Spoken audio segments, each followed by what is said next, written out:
हम लोग नाइन्थ के मैथ में बहुपद के बारे में पढ़े थे। आज चरों के घातों के आधार पर बहुपद के प्रकार पढ़ेंगे।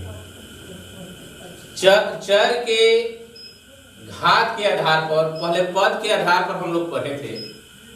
एक पदी बहुपद, द्विपदी बहुपद, त्रिपदी बहुपद, शून्य बहुपद। आज हम चर मान के घात के आधार पर पढ़ेंगे। तो उसमें रैखिक बहुपद, द्विघाती बहुपद और त्रिघाती बहुपद। अगर आपको नाम सही से याद हो तो आप डिफिनीशन आसानी से लिख सकते हैं। रैखिक बहुपद में घात एक होना चाहिए, अर्थात चर का घात एक हो, वह रैखिक बहुपद हो। द्विघाती बहुपद में द्वि माने दो, घात मीन्स पावर, घात होता है, और बहुपद बहुपद हुआ।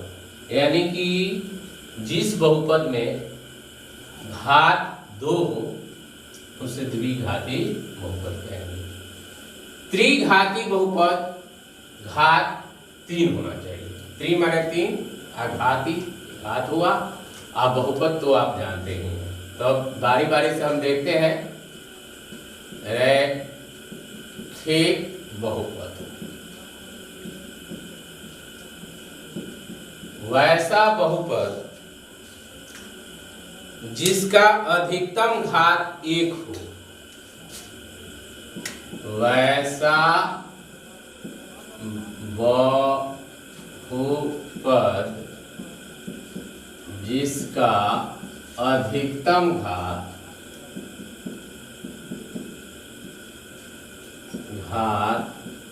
एक हो उसे रैखिक बहुपद कहते हैं। रैखिक बहुपद कहते हैं। माने वैसा बहुपद जिसका अधिकतम घात एक हो उसे रैखिक बहुपद कहते हैं। इसका व्यापक रूप ax प्लस b होता है। रैखिक बहुपद का व्यापक रूप ax प्लस b होता है। उदाहरण के लिए चाहे जैसे में लिखेंगे 3x प्लस 4, 2y माइनस 6,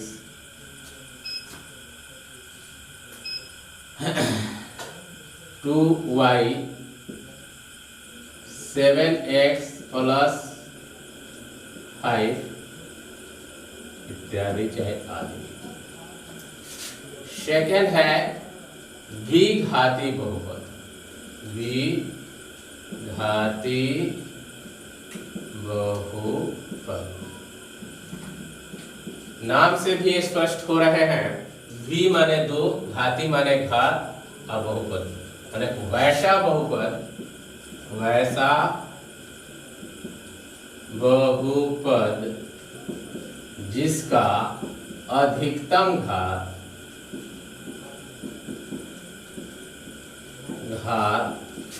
दो हो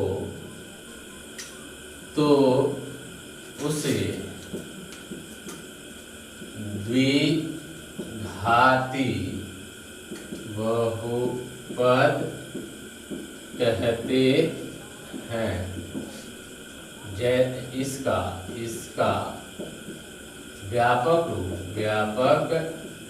रूप ax square plus bx plus c होता।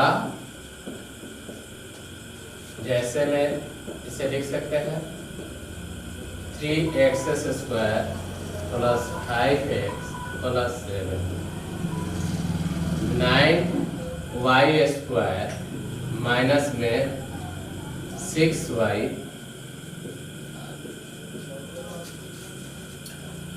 तो रैखिक बहुपद और द्विघाती बहुपद आपने समझ लिया।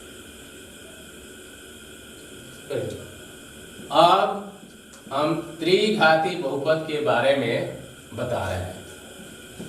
त्रिघाती बहुपद। नाम से ही स्पष्ट हो रहा है, त्रि माने 3, घाती माने घात, बहुपद माने बहुपद। यानी कि वैसा बहुपद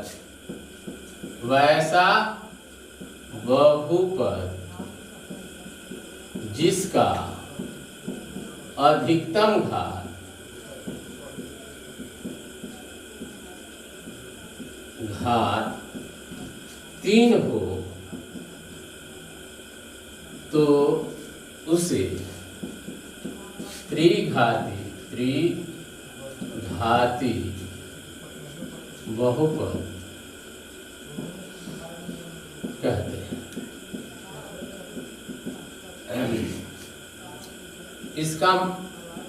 इसका व्यापक रूप ax³ plus bx² plus cx plus d होता,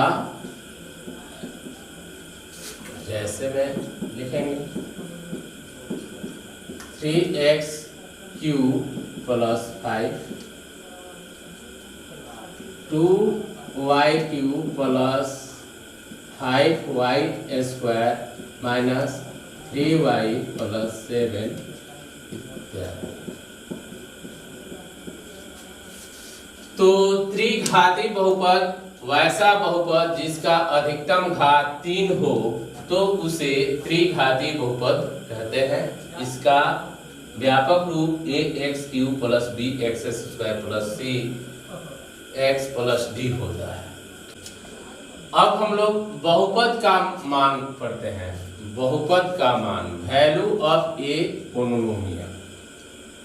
जब बहुपद में चरों का विशेष मान रखा जाता है तो बहुपद का मान प्राप्त होता है। यानी कि चर का मान दिया रहता है और उस चर के मान रखने पे जो बहुपद का मान प्राप्त होता है वही बहुपद का मान होता है। जैसे आप क्वेश्चंस यहाँ देखें कि यदि x बराबर 2 हो तो बहुपद px equal 4x² minus 3x plus 2 का मान ज्ञात।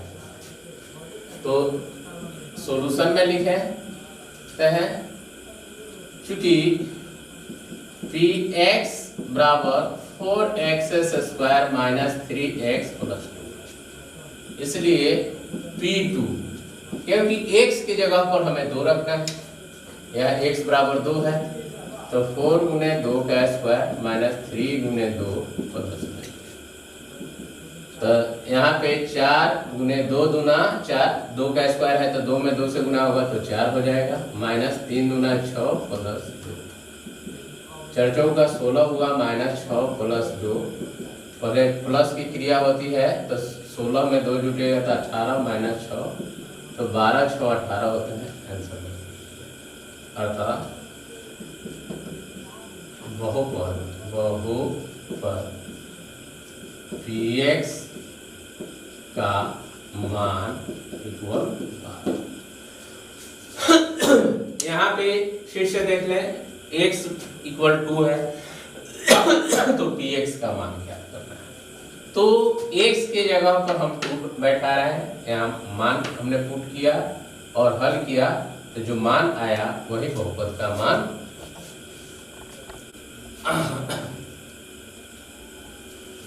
बहुपद के शून्य जीरोज ऑफ ए पोलिनोमियल तथा बहुपद समीकरण के मूल roots of a polynomial equation.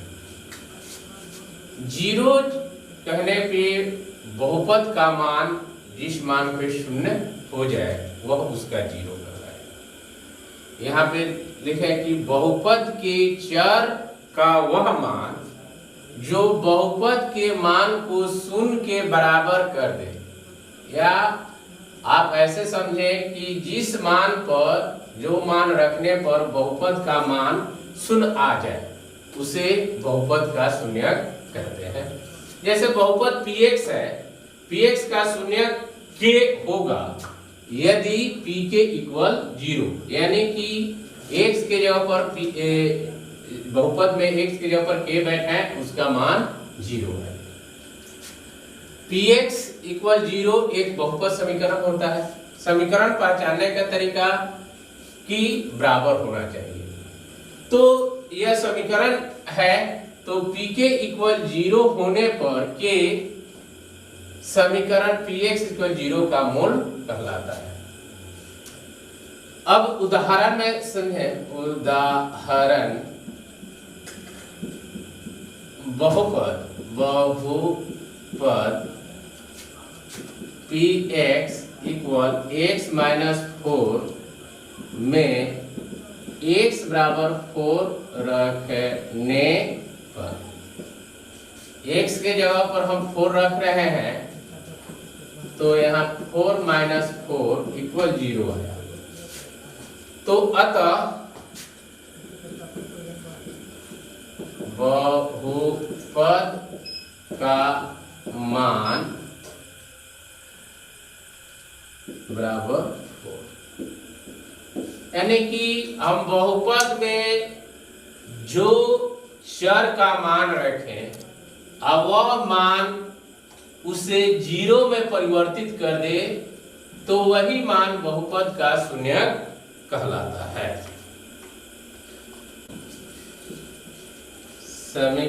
बहुपद समीकरण px इक्वल 0 का एक मूल 4। अब हम लोग कुछ नोट जानेंगे जो हमें प्रश्नावली को सॉल्व करने में मदद करेगा। ऑब्जेक्टिव क्वेश्चन से सॉल्व करने में हमें कठिनाई नहीं। फर्स्ट है, प्रत्येक रैखिक बहुपद का एक और केवल एक शून्यक होता है।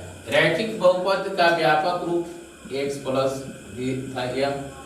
तो याद रखें, चर राशि पे जितना घात होता है उतना ही उसका मान भी आता है। यहाँ पे चर राशि का घात 1 है तो इसका शून्यक या मान 1 आएगा। अगर यही द्विघातीय बहुपद है तो इसमें घात 2 है तो इसका मान तो 1 आया, इसमें घात 2 है तो मान 2 आएगा। अगर यही x³ plus bx² plus cx plus d है तो इसका मान 3 आएगा। यानी कि चर राशि पे जितना घात होता है उसका शून्यक उतना ही आता है या मान उतना आता है। तो फर्स्ट में कह रहा है कि प्रत्येक रैखिक बहुपद का एक और केवल एक शून्यक होता है। बहुपद के एक से अधिक शून्यक हो सकते हैं, यानी कि 2 घात वाला आया तो 2 शून्यक हो जाएगा, 3 घात वाला आया 3 हो जाएगा, 4 भी होता है, 5 भी होते हैं। सेकेंड थर्ड में है शून्येतर अचर पद। जब अचर पद शून्य हो का कोई शून्यक नहीं होता है, यानी कि शून्य बहुपद का कोई शून्यक नहीं होता। 4 नंबर में प्रत्येक वास्तविक संख्या शून्य बहुपद का एक शून्यक माना जाता है।